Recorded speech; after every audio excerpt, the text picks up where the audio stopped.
गौतम बुद्ध की कहानी सही फैसला कैसे लें। एक बार की बात है, भगवान बुद्ध अपने शिष्यों के साथ एक गांव में ठहरे हुए थे। वहां के लोग उनकी बातें सुनने के लिए दूर दूर से आते थे।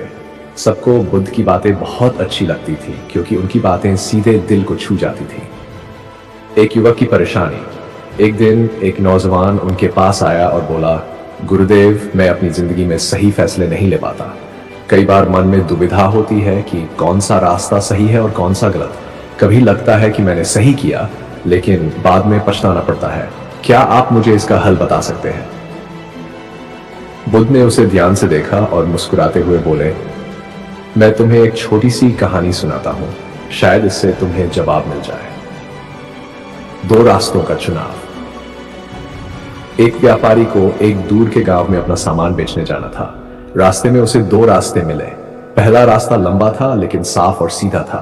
दूसरा रास्ता छोटा था लेकिन उसमें जगह जगह कांटे और पत्थर थे।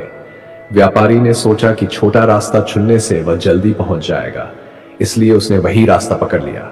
जैसे ही उसने चलना शुरू किया, कांटों ने उसके पैर घायल कर दिए और पत्थरों से लड़खड़ा कर वह कई बार गिर पड़ा। अब न तो वह ठीक से चल पा रहा था और न ही जल्दी पहुंच पा रहा था। दर्द और परेशानी से तंग आकर उसने वापस लौटने का फैसला किया और लंबा लेकिन साफ रास्ता पकड़ लिया। धीरे धीरे चलता हुआ वह आराम से अपनी मंजिल तक पहुंच गया। बुद्ध की सीख। बुद्ध ने युवक से पूछा, अगर तुम्हें दो रास्ते मिले, एक आसान दिखने वाला लेकिन मुश्किलों से भरा और दूसरा थोड़ा लंबा लेकिन सुरक्षित, तो तुम कौन सा चुनोगे? युवक ने सोचा और बोला, जो मुझे शांति और सफलता तक ले जाए, चाहे थोड़ा मुश्किल ही क्यों न हो। बुद्ध मुस्कुराए और बोले, बस यही जीवन का सबसे बड़ा सच है।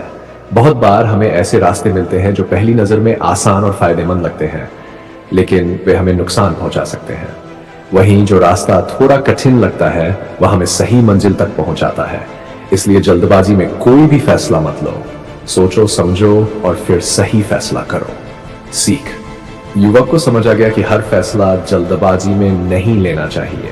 सही रास्ता वही होता है जो अंत में खुशी और शांति देता है, भले ही वह शुरुआत में थोड़ा कठिन क्यों न लगे। सही फैसले जिंदगी को बेहतर बनाते हैं, इसलिए धैर्य रखो और सोच समझकर आगे बढ़ो।